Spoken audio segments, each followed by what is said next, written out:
I don't know if I've ever been to a Greek restaurant. Now that I think about it, I like Greek food. I've had Greek takeaway, but I don't know if I've been to a Greek restaurant. Well, I don't necessarily mean over here a Greek restaurant. Okay. I mean in Greece. You've been to Greece. Yeah, I have not. So I mean, like culturally in Greece, they're very generous and sort of very welcoming people. So like you go into the tavernas over there and the restaurants, and you sit and you'll have the food, and then at the end of the meal, they'll either they'll loads of times they'll bring you out like either a free dessert or like a plate of fruit or free shots of raki or rachi they called it because I was in Crete. Oh, lovely. And it's just such a lovely sentiment. You just really feel like appreciated, and it's just a really nice way of being. And I think if I ever started like some kind of a food thing, establishment, or basically what we were talking about this, we were getting coffees just before we started into the episode, and I've got a really lovely coffee machine over in the corner, and we just said.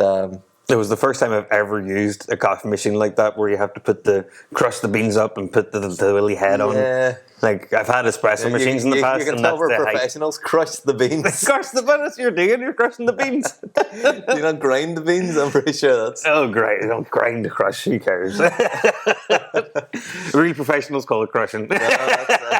You're crushing this coffee thing, man. You're crushing it. The one thing from the Minecraft movie I went to see with the kids the other night, the one thing that's that's been in my head this whole time is at one point Jack Black says that about these villagers like eating bread, and he's like they love crushing loaf, and for some reason that's just hilarious in my head, and it keeps there. Nothing else it has really stayed there properly, but crushing loaf really has. It sounds very Jack Black, but it also sounds a little bit sexual. Crushing, it sounds a bit like it's very Jack Black in that he always that's one thing I like about Jack Black. Those sort of off cuff describing something in a specific way. I always enjoyed that since probably Shallow Halley probably did back in those days. Yeah, I really like Jack Black, and I've gone to see Tenacious D live, and but I just really didn't like whenever Kyle Gass, who's been his brother in arms through their entire career for 25 years, and then last year, in fairness, Kyle Gass made a heated political statement about don't miss next time or something with Trump, and I don't really agree with the sentiment. I don't think we should kill people. No. No, as a rule of thumb. No, but even the politics side of things, I think he's maybe getting a little bit too entrenched in his beliefs against half of his entire country. But I don't really agree with him on that. But I also 100% think Jack Black should have had his back, because they're mates. They're friends. Say stupid things. They're lifelong friends, and it would take a whole hell of a lot for to turn your back on your lifelong best friend. And if people stop being people for some stupid shit they said, I would have no friends. I know. I really disagree with it, and I think it's it's hard enough to make friends that you shouldn't just throw them away like that. Yeah, agreed. To get good quality friendships that you can rely on. Friendships are such a fun. We're talking about making friends in your 30s, obviously, in this episode anyway. So excellent segue. You like a bit of that, did you? And friendships are so funny and fickle. I had a best friend in primary school that I don't even know what country he lives in these days. We just when we went to secondary school, we went to different schools. Yeah, that was the end of that. We never seen each other really again that much. We still hung out, for the next couple of years here and there, but it was destined to fizzle out. But even now, I have maybe, I want to say, from the secondary school I went to before. So I went to 2 different secondary schools. I went to one for 5 years and then finished my last 2 years in a different one. So the last 2 years in a different one's different. But the first 5 years one, I want to say I have one friend that I would speak to on a semi-regular basis from that whole year of class. That's it. It's just so strange. It's so strange how friends work and how they don't. And there's people that have been best friends since they were 5, and still are in their 30s, which is great, and I love that for them. Don't get me wrong. But I feel like me as a person, at least, I've changed so dramatically over the years in terms of like who I even am. You know what is a Nathan? That I don't blame people for not going the same way. You know, it's how things go. And I think that's fair, and I think you're supposed to. The interesting thing about friendships that I've always found is that there isn't a set of norms, or there's not a set of expectations. Like, you know, if you become boyfriend and girlfriend, there are set expectations of exclusivity, of that you are going to go on dates, that you you do this, that, and the other, working towards making sure that you are a good fit for building a life together. And in modern times, that's all kind of getting muddled up and mixed up, and there's so many like situationships, and you know, it's complicated things and open relationships. Yes. But I don't necessarily see that many people very happy in a lot of those things. I think it works for some people, but for the majority of people, I think you got to be in a very specific. There's ebbs and flows. There's ebbs and flows, yeah. and yeah, I semi disagree with the free for all that a friendship is 100% always. And there's a lot of people who have really problematic friendships with people where they're being taken advantage of, or you know, friendships can be just as problematic as bad relationships, really, you know. Oh yeah, 100%. That's not what I mean by there is no expectations. What I mean by that is that in a relationship, you know, like boyfriend girlfriend relationship, husband wife relationship, there is a set. We are now boyfriend girlfriend. This comes with a set of rules, because you're going to spend your life together as the idea. But then, if you decide that you're not happy with that, then there is a set end as well. You know, so you start becoming boyfriend girlfriend. You also end becoming boyfriend and girlfriend, and go to not being boyfriend girlfriend. Friendships can be a bit more ephemeral, you know. So it's not really like you just, when you're like 4, you're like, do you want to be my friend? Yeah. But when you're an adult, you don't get that. You're around someone so much, and you get to know them so much, and you say, oh yeah, well, I'm doing this here, you want to come? I would not be averse. Slowly become. And I can't stress this enough, and I'm not exactly looking for friends at this point in my life. And I don't mean that as in, you know, I hate people and I don't want to talk to people. I love having social interactions. I just have, you know, I have enough friends. I feel comfortable with my friendship levels, but I'm not averse to having another one. I'm just not looking for one. Does that make sense? I'm not like putting myself out there to try and find a friend. Yeah. But I wouldn't be averse to somebody coming up to me and just saying, hey, do you want to be my friend? I'd be like, I'll give it a go. I just don't think. I know I'm quite an accepting person. I get that. I'm a little more crazy in that way, but I don't think that would be the worst thing. I don't think it works like that. If someone came up to me and said, hey, you want to be my friend? I'd be like, no, why would I want to be your friend? And if they turn around and say, well, we got loads of similar interests, I'm really into open a dialogue, heavy metal music and guitars, and we live in the same area, and you know, I want to go out and do this, and you know, I'm a really good cook. I'd be like, yeah, all right. You see, it would work. But I seen a statistic.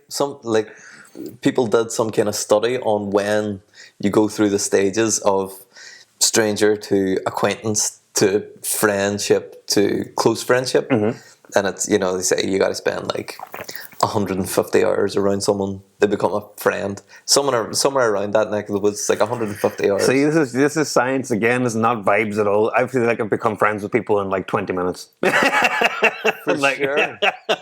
There are people that you are drawn to more, but I think it's, if you're around people for a certain amount of time, you develop that level of closeness that you have for a friendship, where, you know, if you needed something, you would call them up and say, hey, could you do this? Or, you know, do you have that? Could I have a lend of this? Or I need a bit of help.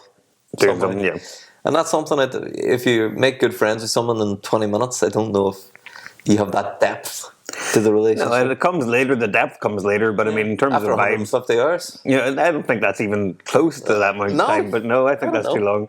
I'm classically like, like I said about just would you be my friend? I'd be like, yeah, no problem. Like I make close. Like I get close to people quite quickly. It's just who I am as a person. Like vibe's right, and I'm all in, and that's it. You know, I don't have to be convinced any further than that. Yeah. And then the vibe can be right, and then it goes very poorly later on in life, and that's fine. These things happen, Yeah. But I don't agonize over if I become this person's friend and it blows up. I'll be sad. It's just how things go. It's life. I don't think you should be afraid. I don't think you should be so afraid of loss that you don't want to begin something. Exactly. For sure.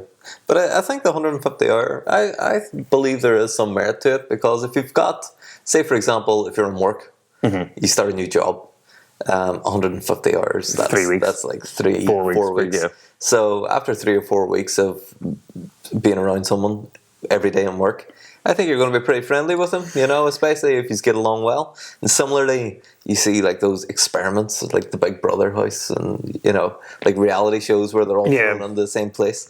And then you see these people become best friends after a week, and you go, geez, they're really fucking...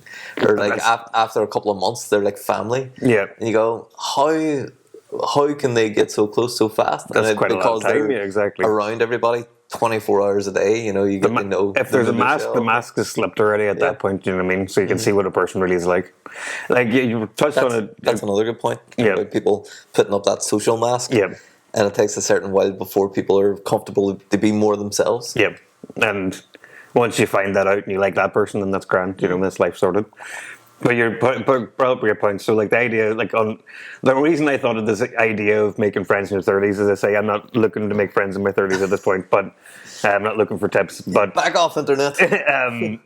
But Reddit and even Facebook and lots of things in social media, I'll probably once a week I'll come across somebody asking, how do you make friends, or how do you meet people in your 30s? And people are talking about relationships too, these days. And that's mostly in Ireland and the UK, and we're in our general bubble, and it's going to be different elsewhere. But like the answers, it's so convoluted. So the answers are like, mostly it's the pub, and if you don't drink, just go to the pub anyway and don't drink, and you'll meet somebody, because that's what Ireland culture and even UK culture is classically. Like, there's nothing really else to do on an evening than go to the pub. You know what I mean? Although I don't necessarily agree that's the best place. It's not. I agree. I'm saying people. that's just like the norm, is what I'm trying to say. It's not at all the best. And if you're a normie, you're a normie. But then I've found like quite a lot of my quite good friends have come from work. I've worked with them in some capacity. Well, that's why we became friends. We became friends, is a good point. But everybody always piles on, don't shit where you eat, pretty much, and don't become friends with somebody in work, because then when you're not friends, it becomes really awkward. And like they go all the way down the rabbit hole of like how this can go wrong. I think it's like fucking people, Nathan. I don't think that's about being friends. No, it's the same with friends. I promise you, people are making these comments. I promise you, people have this idea. I promise you, people are having this idea. Don't make friends with people in work. Separate your work and home life. Blah blah blah blah blah. It's a whole thing. I have never. I promise. Anyone. You haven't been on Reddit enough, Niall. Don't make friends with people at work. That's bizarre. No, as in you be friendly with them, but don't extend that friendship outside of the workplace. Is what they're trying to say. I disagree with it entirely. I'm just saying that's definitely a common trope that people have in their heads, that they want to completely separate work and home. And I get the concept of that. I think it's a very modern concept. It has to be. That's where all your friends come from. Classically, that is where all your friends.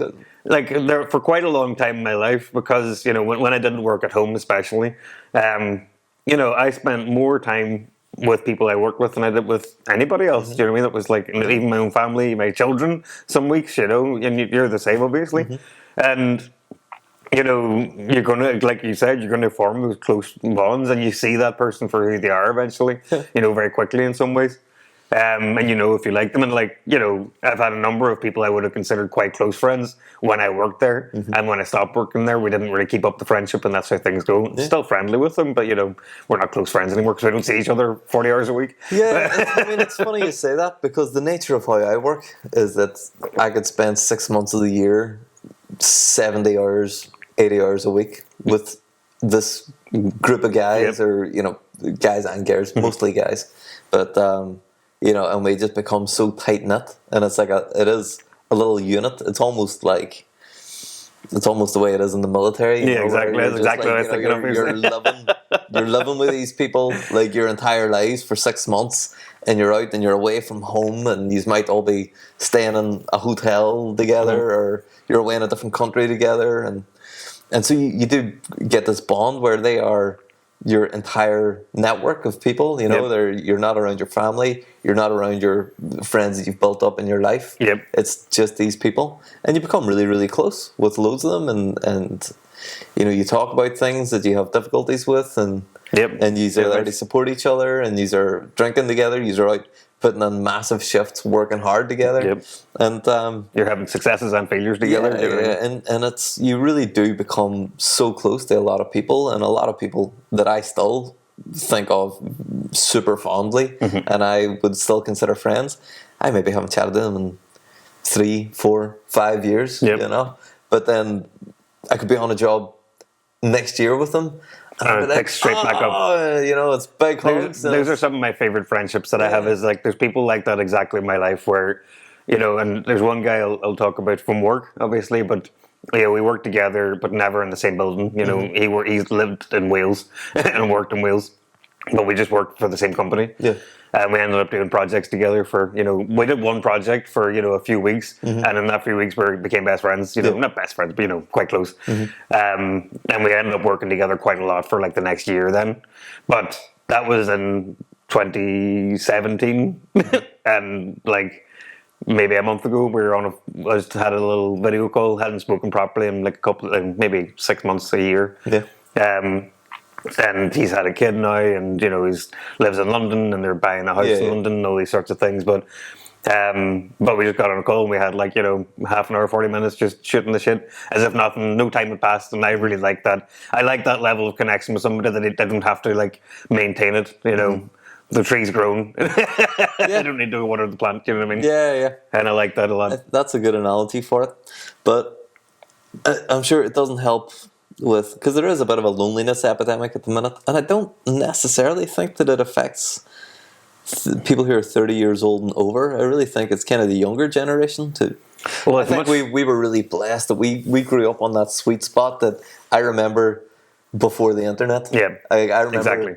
I remember before social media, but I remember before the internet. And like social skills were so much more important back then. And I remember before mobile phones, you know, you couldn't text people, you couldn't even WhatsApp them, you couldn't. Even when you had them, you know, like it cost money to text people, so you weren't doing it a while. That's it, you know. And your parents didn't want you to use the house phone; you'd just be sitting for hours. So it was like you phone someone and say, "Do you want to meet up?" And they go, "Yeah," and then you go and meet them.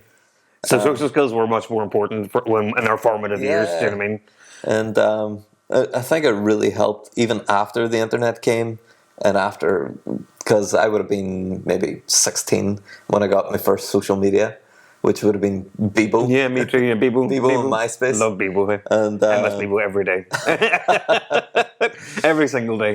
I think about Bebo. Not every day, but you know what I mean. But Bebo and MySpace were just, whenever it came, it was like, this is so good. But it was so fucking toxic. Of course it was. Of course. Oh, it's going to be. We were the guinea pigs, you know. But we ran. Even my top 8 friends or whatever, 16 was it? We ran so TikTok could fly. Remember love? So on Bebo there was 3 loves that you could give out, like hearts. That's right. Every day you could give out 3 hearts, and man, it was like Machiavellian politics. But the sheer joy of receiving somebody else's for like one love that they could give out. Oh man, that's it. That was peak. But social media. Was proper popularity contest. I know these days it's like a popularity contest for like likes and shares. But the thing is, back then it was microcosms. But I'm saying it was a popularity contest, and really specifically the people you knew. It was not about, you know, you're trying to get the world to find out about you. It really was like, here's your friend group, and that's fucking it. So you know, you're dealing with friend politics inside your circle, and like TikTok now is so global. It's not hyper localized at all, and like Instagram's even the same to an extent. Yeah, I don't think anybody really puts things on Instagram for their friends and family to see. Or the people in their community. That's pretty much all I do personally, because I'm still living in Bebo days. But like, you know, the general use of it is, you know, you're right. But I think it is to kind of be a part of like a global community of like-minded people, which is a good thing for finding your tribe. But also, if that's the only people that you're really interacting with, you're not going to have a close friendship group that you can go and be in real life, tangibly with people and connecting. Yep. You know, it's good. Someone makes a video, you make a response video. They make a response video. You send them a text message or a DM. A DM, yeah. Doc Martin. Oh man, I feel so old. It was like, oh, what do you call those text messages you do on the internet? But it's when people say DMs, like because of just, and I don't think ever in my life owned a pair of Doc Martens, but everybody else did. Like you would have had multiple. Yeah. But I'll never think of anything but Doc Martin when somebody says DM because that's all it was. It's just the only way it goes in my head. I can't think of what was a direct message. Like direct message. He would say, "Send me a direct message." Yeah. Like you're shortening something that you wouldn't say. Yeah. Yeah, it's a weird one. But yeah, so we talked about like pretty much most of the friends you're going to make are at work. Now that isn't really helpful to people who work remotely, like me. You know, I don't work with anybody within a 100-mile vicinity. and that's being really gracious. It's really in terms of directly working on a regular basis. Like I don't work with anybody in Europe, so you know I can't really make a friend and work and like be a friend like in day-to-day life, you know, without it being long distance, so to speak. Yeah. But yeah, like like the thing is that when I see these posts, I start to think about, you know, let's just think about some of the more recent friends that I've made in my life. You know, how did I make them? Yeah. Generally, it's like it was a friend of another friend, and we just ended up hanging out. Do you know what I mean? And then we became friends, and that's just that's the most general way, like hanging out with your friends, and they hang out with their friends, and then you all become sort of friends in some way, and you make your own little splinter off sort of friendship based on a, you know, and like an interest that I might share with one of your friends that you don't, and therefore, you know, so on and so forth. But like the thing I think about the most though is that there really is no like, there's no magic button. There's no like situation to put yourself in where you're just going to make a friend. And really, like, just like you said before about do you want to be my friend, really it is about putting yourself out there. Like that's the thing, is that it's just taking mad risks for the crack. So the most recent friend that I made outside of like generic norms, I was at a big wrestling show in London, right? So in Wembley Stadium, so like 80,000 people there, right? So the size of the crowd becomes, you're not going to make a friend there, you know, realistically. But I was just waiting in line for a drink, and there's a guy in front of me who had like half a head of hair, like a half row, so to speak. And like we're both at a wrestling show, so we're both like wrestling. So I know I have something in common with this guy. But I was just like, yeah, you know what? I wasn't even drunk. I was just like, that's a really cool haircut. And it was like, I'm not even being like, it was a really cool haircut. Like he was rocking that. It sounds mad, but he was making it work. And you know, maybe you showed me this guy is like a rapper. You showed me some of his videos, and he's like, again. So then there's another element of like what we have in common with like creating music. But we were just chatting for maybe like 15 minutes in the line because it was a big line. We got each other's Instagrams, you know, and that was it. You know, now he came over to Ireland, you know, because he lives in London. He came over here. We went to like Giant's Causeway together, and I went over there and met him a couple of times, you know, and back and forth. You know, he came to Thanksgiving last year, you know, in our house. You know, that's nice, man. That's super wholesome. I like that. But it's just, I just took I'm just going to chat to this guy, and that's just like that's how things go. Do you know what I mean? It's weird because among like my wife and some of her family now, they think that I'm this real outgoing guy that I would like talk to a post, and I'm very introverted. You know, if you get me in big groups, I'll just sit silent there. You know, and I'm the same as you though. I don't like being in big crowds. One-on-one, I'm great. But big crowds, I'm not. But then, you know, if I'm out on a night out or something, or if we're just going on, you know, a bit of like an adventure night, I suppose I would call it, then I open up to just going and just striking up conversations with random people. But because I'm willing to do that, you know, I'll be out in a bar and they'll turn around and I'll be off chatting to some random crowd of people, or, you know, we're sitting on the train. The next thing I'm doing with this couple in their 60s, sitting chatting about, oh, where are you from? Oh, I'm over from Ireland. So then now they think, oh, Niall's really outgoing and extroverted. I am not at all. I really hate engaging with more than like two people at a time. Yeah, and exactly the It same. just I started to get really Sweet spot. uncomfortable. There's a sweet and- spot of two people. Yeah, I kind of go in the background and just let other people talk. Once Or it gets you'll splinter off to one person having a conversation with them. That's okay. You know. But that's really interesting.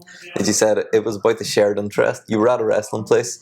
You already knew that you had a shared interest, and you found someone who looked interesting, and you struck up a conversation. I think that's an important part of it, is being able to know or identify that you have common interests. Just And that's the very something fact that he looked so interested mean that I knew I would have an interesting conversation with him. And I And I think mean, that's- you probably shouldn't put yourself, go out in mad clothes or something that you're not comfortable with, but this is clearly somebody who's comfortable with himself. And like, I identify with that. I'm very comfortable in who I am at this point in life. I think that's a super secret weapon, is they just go out in something a little bit unusual. Like, even last week, we were out in the sun. It was last Friday, I think, when Emma got out a little bit early out of work. And I went out and we were... Your dark and stormy adventure. Yeah. We went out for a couple of cocktails. But I was standing there and I wore a shirt. It's not even a particularly jazzy shirt, but it's got a nice pattern and texture and stuff to it. And, you know, it's a little bit more out there than what the average person would wear. Yeah. And this guy comes walking past and he looks and goes, "Love that shirt, man." And he like starts like Touching it. petting my arm, just walking past. And I was like, "Oh, thank you, bro." Just walk past. And Emma just starts laughing at me. But, And you know. like, I have a couple of highly specific wrestling shirts, as in like, you wouldn't know it's a wrestling shirt unless you very specifically knew about this one, like, highly specific part of wrestling. And like, when I wear them to the gym and stuff, there's always going to be one person who could like, "Love that," and just walk away. It's just, you know, that's just the way things go.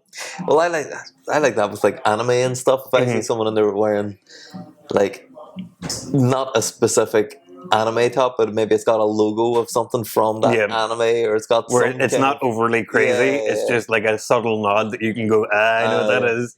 and then you're like, that's one of my guys, or that's one of my people. But and then it's the same with like heavy metal and stuff like that. But finding people that you have common ground with, I think that gets harder as you get older, because you're not. I feel like you go to less events. You know, your life gets so tied up in either you're saving up money, or you're working all the time, or you're building a career, or you're raising a family, or you've got these important things that you've kind of already started when you were younger, and now you're in the thick of it. Yep. And I think whenever you get to like 50, 60 and you've kind of completed most of what you want to do, you kind of start making a lot more friends and going out and, you know, doing fucking pottery class or whatever. Whatever, you know, people do. Well, that's going to theaters. That's the other classic thing, is like, you know, just like you said, like-minded people. Going to classes like pottery class, whatever. Now I would love to go to a pottery class. I'm bad with my hands, but I would still give it a go. But like, there's a joke in there somewhere. But we'll leave that. But like, you know, that's a classic way to make friends. You're going to make a friend if you go to because you're spending a certain amount of time with them in the while you're in this class together. You know, you're doing this. You can talk. You have something to talk about at least to start the conversation and move forward. You know, but like, I think it's a fallacy that you're saying it's hard to find people with shared interests, because I as a more outgoing person as I am, and I don't mean that as in I'm mad extroverted or anything, I'm not out there going crazy, but I'll strike up conversations with people, and I'll not get deep very quickly, but I'll ask interesting questions because I'm interested, you know what I mean, and what they have to say. But I don't think there's a single person that I've ever talked to for any length of time, you know, more than like a 5-minute conversation, that I haven't found some sort of shared interest in. As in something that, you know, there's always going to be something that connects you with any other person in the world, no matter where they're from or what they do, as long as you speak the same language, or you can force through it. I think you're always going to find that, as long as you're asking the right questions. Yeah, I think that's a good point. And maybe a lot of people, if anybody listens to this and they are, you know, because as I say about the loneliness thing, and even though we kind of made this episode about like making friends when you're over 30, I really think that a lot of younger people are having more trouble than what a lot of people our age are now. And we just like you talked about, I think there's a lack of social skills that happen outside of school So you have to have your social skills in school to an extent, Yeah. because you're forced to in some ways because you're spending all that time with these people. But once they leave school, they're not going out. Like, again, back in our day, so to speak, I would have left the house on a Friday evening at 15, like 15 years old, left the house at a Friday evening, went straight up the walls with absolutely no plans, like absolutely nobody had planned to meet there. Nobody had, I'd like said, hey, let's meet at 7 o'clock at this exact place. I would have just wandered up there, and there would have been another like 100 people that did the same thing, and we all just congregated together and just you knew most of them, and you met the other ones by proxy. Yeah, It was like it's a really it was a good point. lovely and it was crazy and it was wild, and I wouldn't want my children to do this to be clear, but in its own way it was a lovely way to live, of like, just I can just go to this place and I know that I've got friends there. It was nice. It was a nice thing to have. And that's something that maybe I do miss, actually, is that the community that we had growing up whenever we were teenagers, and that's kind of what I'm trying to start with this these under 18s gigs Yes, that I'm putting on, looking forward to this. just to have something for like my daughter, your son, and, Yep. like the younger teenagers coming up now, to sort of give them some semblance of what we had growing up. Yep. Maybe not as much madness as what we had growing No. up, but that they have somewhere that they can congregate and meet like-minded people. But even whenever we became adults, we always had, there was a couple of bars, like our local bars, that were You could sort of really go to. dives. Yeah. And I used to go there all the time without making any plans, just meet people up there and just have a good time.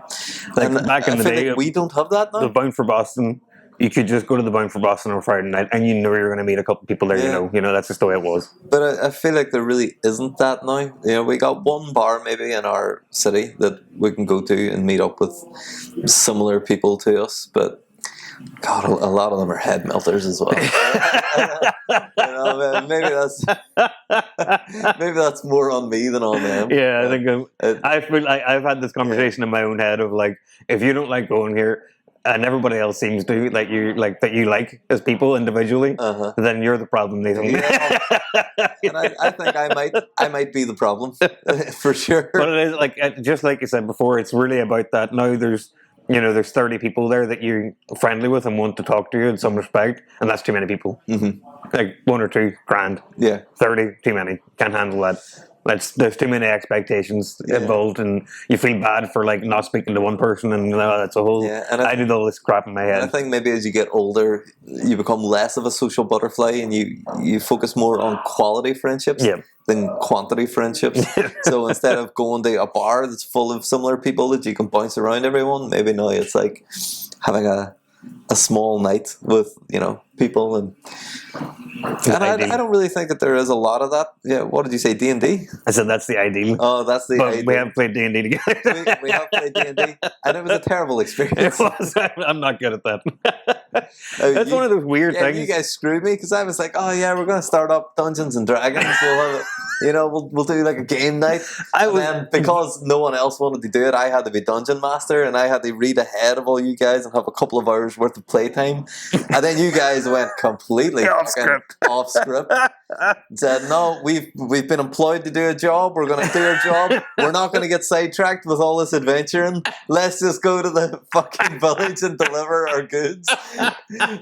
Completely screwed me. It's one of those where I've had so many friends over the years, and still do, obviously, like that really like Dungeons and Dragons, and just I've never been able to like. It's not that I don't like. I see the cultural significance and I get the appeal. I'm just really personally bad at it for some reason. As a creative person, like for some reason, like, and I love writing. I love imagining, and I love creating, but I just cannot get into it. I just can't. I don't know what it is about me. I don't know. I don't understand it. Like one thing. I mean, can't I get. like the idea of it, but like Baldur's Gate 3, the video game, where it kind of already has all of the rules baked into it, and it says you can do what you can do and you can't do what you can't do. I think that makes it a lot easier. The entry point is a lot lower than having to read textbook manuals on how to do the thing. I think that I'm just not big into adventure at the same time. Like, I'm quite a mundane person at my core, realistically. Like, I know it sounds silly, but like, what I really want to do this week is like read a few books and have have a wee drink and Yeah. have a rest. Like I think that's fair. if I was given the option to go on a big adventure this week or do that, I'd probably choose the rest. But there is also a community for that. There are people who'd be quite happy to just sit around together and read books and have a drink. Like the bed and breakfast of some Dungeons and Dragons. Yeah. Like the people who play cozy games, Animal Crossing, I enjoy a cozy game. Yeah. I enjoy cozy games. That Stardew Valley. Stardew Valley's great. I prefer Animal Crossing, but I'm ingrained in Animal Crossing since I was younger. Like in 3DS, I was playing on GameCube. I was playing Animal Crossing actually. I've always been like in the lore and everything of Animal Crossing and big into that, and less so now. I don't know what the lore of Animal Crossing is. Well, there isn't really lore, but there was this one very specific like fan fiction story, which was like I want to say like almost novel size that I read like 15 years ago. What? Where like it almost became like a horror movie situation, but it's absurd. I'm not going to go into it, but it's like Tom Nook is like evil, and he kidnaps you in this island and forces you to work. But there was a lot more nuance to it that was just like over, and I don't even know if I can find it now because I think it was just random fan fiction. Yeah. Speaking of AO3, have you heard of this? This is something I've come across only this week, but apparently it's quite big. So I've seen it like people say like, oh, AO3 or whatever, and I'm like, I'm just going to ignore that because I don't know what it means, Right. Sometimes I'm just not curious enough that I'm going to go there. Yeah. I can't remember what it stands for, but it's a fan fiction site. And like, I just went, I'm going to just find out what's going on this, just out of curiosity. Mm-hmm. It's mad. Don't do it. Don't even look. It's all porn. And it's mostly porn. Characters and porn. But like, it's just the most, like, who's spending so much time writing porn about these two random characters on this random TV show? Like, it's amazing. I mean, you do you, don't get me wrong, but like, it's just not for me. But is there not, is it 50 Shades of Grey started off as Twilight? Yeah, there's like, fiction, there's and then they changed the names of the people? there's like there's a diagram of like how the 9/11 caused 50 Shades of Grey. And I'll tell you through it because I think I remember it as Okay. like 9/11 happens, which inspires My Chemical Romance. Okay. And whatever, and maybe it was one specific song or something, but My Chemical Romance inspires this girl to write Twilight, whoever her name was. Yeah. And then Twilight inspires 50 Shades of Grey. 50 Shades of Grey. So that's how that tumbles down. Okay. I'm going to have to look into that. Yeah, it sounds... That's very much a butterfly wings situation. It sounds believable and it's very strange. But Everything's really like that. You can probably people like to make these things quite significant. That's the thing, but everything's kind of like that in some everything's way. connected to Everything's else. connected, like everything's influenced by this, influenced by Especially that. if you go back far enough. It's like, if you go back 1,000 years, you could just say like any event 1,000 years ago caused the events today. Yep. Because it just ripples through society, The ripples of time. But yeah, I don't really know where we were going with the friendship chat. I think it was just. I think. Did we reach any conclusions? No. There's not really any mad, but I think that's the point, is that there isn't a conclusion. Like, people are going to ask this question ad nauseum forever because people get lonely, and more so now than ever.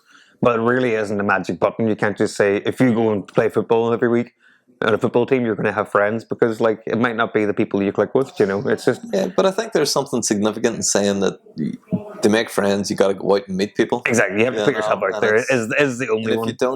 If you don't go out and try, then you're not going to meet people. And that's I suppose that harks back to something I always say, where I believe that you make your own luck.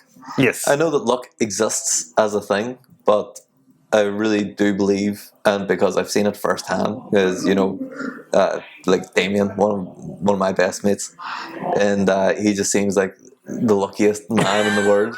But after all the years of watching how he Goes through life. he says yes to everything that he wants. He just says yes and works it out afterwards, when most other people would come up with a million reasons why Not you to can't do it. Yeah. He's just like, yes. Let's go for it. And then Let's try it. and then afterwards he works out the logistics of it. And Well, I have this really weird Yeah. thing that I do in my head where if I buy a scratch card, which is infrequently, to be fair, it's not like I'm doing this every week, but if I buy a scratch card, I've almost Pavlovianly trained myself that if I lose, I'm having enough luck, so it's good as well. I can't lose on a scratch card because if I don't win anything in the scratch card, I've paid £2 to find out that I actually already had enough luck this week.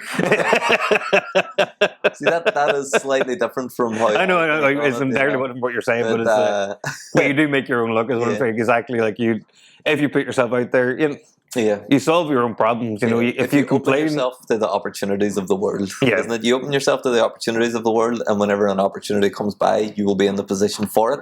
If you don't open yourself to the opportunities of the world, the opportunities come and you're not there. if you blame won't have anybody the luck. else for your situation, you're already going the wrong direction. That's my philosophy. I blame myself for anything that goes wrong. Pretty much, it's my fault. I find it so strange that people think that's like toxic behavior, because the way I see it, it's like if you want to feel better, blame the world. If you want to be better, Blame yourself. Yep. But like, if somebody, for example, if somebody did something wrong on me, right, which really happens infrequently in my life as well, but again, I would say like, oh, that boy's a dick, and then just not talk to them again, and that's just the solution. And that's the end of it. I don't have to dwell on it anymore. It's just like, oh, I'm just not going to do that again. Easy. I'm sure a lot of people think that's very Simplistic. very fast-sighted way of looking at how to solve your problems. Just walk away from them. Some people are caught in problems. But some problems you just have to walk away from. If you and like, I have a very strong in my head of I'm not going to dwell on something if I can't fix it. If I haven't got a solution, what's the point? What's the point in thinking about it? Stoicism, baby. I don't get it. I like a bit of stoicism, but sometimes I think it's worth ruminating on things as well, because maybe sometimes you kick it around in your head and you can come to a conclusion. But that's because you're being better solution focused. You're not just whinging about it to yourself. That's the difference. I mean, sometimes I do just whinge about things. I know. I can't pretend that I'm not a bit of a complainer. I like to complain. I like a good complaint. But I like to complain, but mostly it's because I've already found a solution in my head, or I've already accepted the reality. You know what I mean? Yeah, I can definitely bitch about things. It doesn't really get me down. That's what I'm trying to say. But sometimes, once it gets to a certain point, I'll catch myself and say, right, do the stoicism thing, or look for a solution, or walk away, or whatever. But and like, it'd be really toxic to only say without context, if you have no friends, it's your fault. Yeah. That's a really toxic thing to say. But it is true. And it's not because you're a bad person or unlikable or smelly or whatever. although you may be all of those things. You may be all those things. but if you there are others out there. But if you haven't put yourself out there, it's still your fault. If you haven't tried to the fullest extent of your want, then it's still your fault. You have to own that, and like, nobody owes you anything. At the end of the day, is what I think of. That is. It's a little bit tough love. But I think it's sometimes you need someone to say that, and they just say, it's not even that it's your fault. It's within your control. Yes. Or at least within your influence, if not control. Like, again, control is a very strong word for making a friend. Well, whether or not you have friends is within your control. Yes. Is what I'm getting at. Not that you have to control your friends. So, I think the idea from that is that if you just put yourself out there, you will find people like you. And it is scary. And sometimes it can be uncomfortable. And you have to deal with a lot of rejection. And you have to deal with a lot of making awkward, learning experiences, failures, which are learning experiences. And then you'll get better at making friends and being a bit more lighthearted and taking life a little bit less seriously, and then people want to be around you more. But it is hard. I think once you get a little bit older, you get better at it, but you do it less. Yeah. And whenever you're younger, you're worse at it. You do but more. You're around more people. So Double-edged sword. Double-edged sword. It's just losing your fucks in your mid-30s to early 40s is really the sweet spot of like... Yeah. And like, I'm drawn to people who just don't give a fuck. So, and like, if you're just going to not care about it, I like that. Do you? yeah. But if you are lonely and you're listening to this, get out there. Yeah, it's I just think get that's out what we're there. saying is just get out there, and you are in control of it, and you can. It really is that simple. You know, it might be uncomfortable, but you And it can. might take a few tries, but like it is just that simple. And I think it is worth it as well. You know, if it's good to have other people in your life. Life It is, of life, course. Essentially, we're all going through life on our own, but it is a shared experience. Yeah, of course. And this is it. Like, it's nice to have people you can rely on. Do you know what I mean? That's the bones of it. Even if it's not a relationship, but maybe it's just you have friends and that's it. You're a single person. Cool. You know what I mean? You still have people you can talk to and people you can rely on. And you need that in person. It's the human equivalent of touching grass. Do you know what I mean? You have to have an in person like conversations. You can't just have it all online. Yeah. Well, you can have it all online, but I don't think there's the. I mean, exclusively. Well, people do. A lot of times their entire friendship group are all online, but I think there is a certain tangibility that you can't get online. Yeah. I think it's better to have people that you can just sit with, you know. And the thing is like we talked earlier about the mask slipping off. If it's online, the mask can stay on forever. Yeah. That's what I mean by that is that you can Yeah, that's a good point. keep your social mask online because you control every interaction, whether or not you mute yourself or unmute yourself or what you type or what you say. You have an element of control more than the impulse of saying something stupid, which is important. You should say something stupid, and And what do they say? Like 70% of human interaction is non-verbal as well. So, yeah, exactly. So there's a massive part that you're not really experiencing. Because the other part of the saying something stupid is that, and I'm the king of this, like, especially with you, I'll say the most, like, what I have in my head is, like, I have this thought in my head and I know that it's wrong, so I'm going to say it out loud to Niall, and Niall's going to tell me why it's wrong. And I'm open to that feedback, so it's okay. If you're open to feedback, you can say all this stupid shit and get that feedback and change your views. It's fine, you know what I mean? But sometimes you need that. Sometimes you need to say the crazy things in your head so people can tell you why, and you can change your views in that way. It's important, I think. At least for me, it's very important for me because I need that sort of. There's definitely benefits to having a friendship. Yeah, for sure. Or having a few close friends, a couple of close friends anyway. And if you are struggling, I mean, it's a skill you can learn. You know, you can learn to be a people person. Because I'm not a people person, but I have learned how to do it.